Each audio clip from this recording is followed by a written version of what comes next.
magnifique château de Trasny, aux origines anciennes, incarne l'élégance et le charme d'une époque révolue.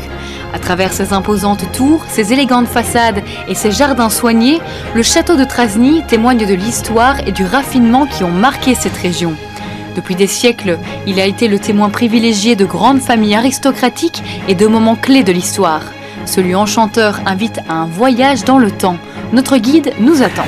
Bonjour Roger Brunet. Monsieur Balanton, bonjour. Je suis ravi de vous rencontrer ici au pied de ce bel édifice de Trasny, évidemment le château que vous connaissez bien, hein, puisque je pense que déjà tout petit, vous veniez ici dans l'enceinte. Hein. Oui, c'était déjà quand j'étais petit, je suis venu ici dans le château. Et en fait, je suis venu par hasard au château, je suis venu avec les Américains en 1944. Alors vous êtes passionné d'histoire, vous avez écrit plusieurs livres, 6 je pense, dont 5 parlent de ce château de Trasny. Vous avez été aussi membre de cette ASBL, les Amis du Château, donc c'est vrai que vous le connaissez de fond en comble, on peut dire. Hein. Oui, de fond en comble, si vous voulez, oui, c'est vrai, je connais parfaitement l'histoire du château. Ce qui est incontournable ici au château de Trasny, ce sont les caves.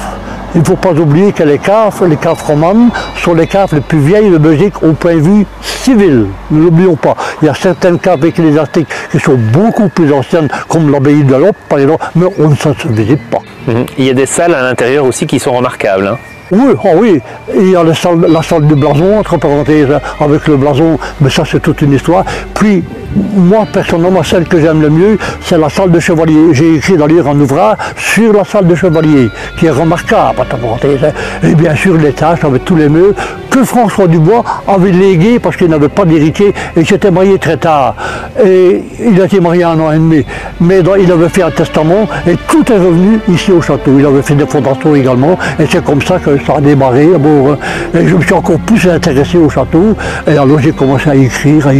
Il y a une des tours de ce château qui a nécessité une consolidation, hein. Expliquez-nous. Oui, par exemple la tour de l'Ouest, la tour qui jouxtait le Béart. C'est-à-dire qu'il y avait une aire ancienne que Béart avait fait et celle-ci s'est écroulée suite au dégât de charbonnage. Et la tour, l'île Béart poussait sur la tour. Ce qui fait qu'il avait une déviation, je crois que c'est de presque 1 mètre. Dans les grands travaux qui ont été effectués, disons tout de suite après la guerre, il y a eu notamment cette magnifique tour qui a été redressée parce qu'elle menaçait aussi de s'écrouler et par tout un système, on a établi une dalle en béton avec des reins hydrauliques, on a redressé cette tour maintenant qui est tout à fait stabilisée. Et la tour de l'horloge que de nombreux habitants de Trasny nous demandent toujours de restaurer a dû être à ce moment-là ramenée à un niveau plus bas, mais au moins le châtelet a été maintenu. Pour financer l'entretien et la restauration des bâtiments, l'ASBL a pour seule ressource la location d'une partie du château à un restaurateur. L'ASBL ne reçoit aucun subside de fonctionnement et qui plus est assujettie à l'impôt des personnes morales. C'est dire que sans l'amour du passé dont témoignent tous les bénévoles de l'ASBL, rien n'aurait pu être entrepris pour sauver ce château.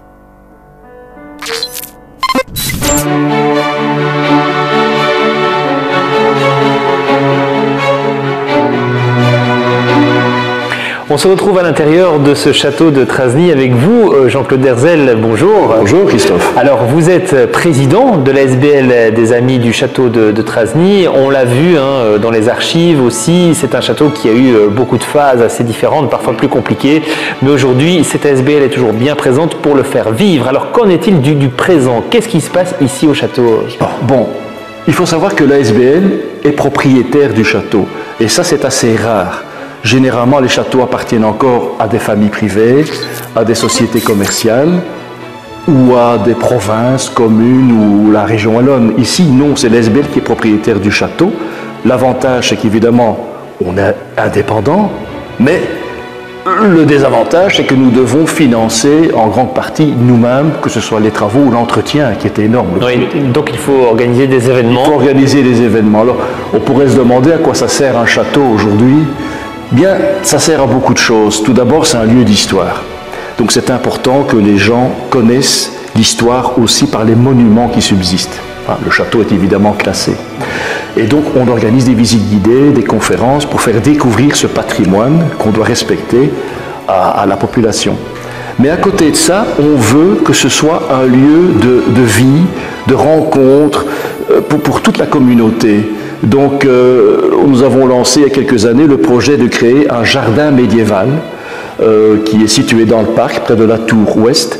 Et justement parce qu'on veut à partir de là montrer aux gens comment on vivait au Moyen-Âge avec les légumes qu'il y avait à l'époque, un verger, peut-être un poulailler. Donc tout ça, on veut le créer dans le parc et l'ouvrir au public pour que les gens aient un lieu de rencontre et de promenade dans ce jardin. Et puis encore des projets, parce que là on parle du présent, mais il y a aussi des choses à venir, comme l'accueil d'enfants ici. Hein. La volonté, c'est vraiment d'en faire un lieu de vie. Hein. Oui, parce que nous avons une petite aide qui est allouée, hein, des bureaux qui sont alloués, des espaces qui sont alloués, et nous avons décidé d'accorder cette location à une école.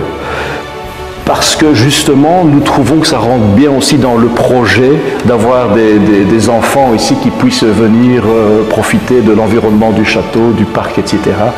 Et suivre leur scolarité dans un monument historique. Pour nous, c'est vraiment très très attirant et exceptionnel. Et ça, on est très attaché à ça, cette ouverture. Nous ne faisons pas, nous cherchons de l'argent, nous en avons toujours besoin. C'est pour ça que nous louons nos salles, pour des mariages, des événements familiaux, etc. Mais le but aussi, allez, à quelques euros près, nous préférerons toujours un projet qui soit ouvert vers l'éducation ou la culture qu'un projet strictement commercial.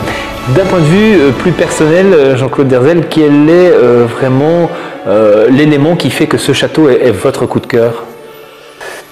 L'accueil qui est réservé par les administrateurs et par la SBL, où nous accueillons, moi j'ai été très bien accueilli. L'idée, c'est que vraiment des bénévoles, parce que nous sommes tous bénévoles, sont associés autour d'un projet passionnant, quoi. Et c'est une ouverture vers l'histoire, vers la culture, on rencontre des conférenciers, c'est permanent. Et donc j'invite vraiment les gens à fréquenter le château et même à se manifester pour en être membre et pour être bénévole par exemple. On a créé les compagnons du jardin de la Tour, le jardin médiéval, justement pour créer une petite communauté autour du parc. Et nous faisons ça pour toutes les activités. Oui, on le voit, Jean-Claude Derzel, ce château vit bien actuellement. Et comment vous vous projetez par rapport à cette vie du château de Trasny dans les années futures? Oui, moi pas très longtemps évidemment, mais il y a un philosophe qui a dit, M. Joubert, les lieux meurent comme les hommes, quoi qu'ils paraissent subsister. Donc ce château, il disparaîtra un jour. Mais je pense qu'il est encore là pour quelques centaines d'années. Et ce que j'espère, c'est que ce château restera ouvert au public et permettant un lieu de rencontre, de conférences, de festivals, etc., indépendant et autonome. Voilà, c'est mon souhait. Je pense qu'on y arrivera. Nos successeurs y arriveront certainement aussi. Notre exploration de Courcelles touche à sa fin. Nous avons découvert une ville riche en histoire où le patrimoine côtoie la modernité. Courcelles, c'est aussi une communauté chaleureuse et accueillante où l'art et la culture sont célébrés à chaque occasion. Nous espérons que cette immersion dans ces quelques endroits pittoresques vous a permis de ressentir l'authenticité de cette commune attachante.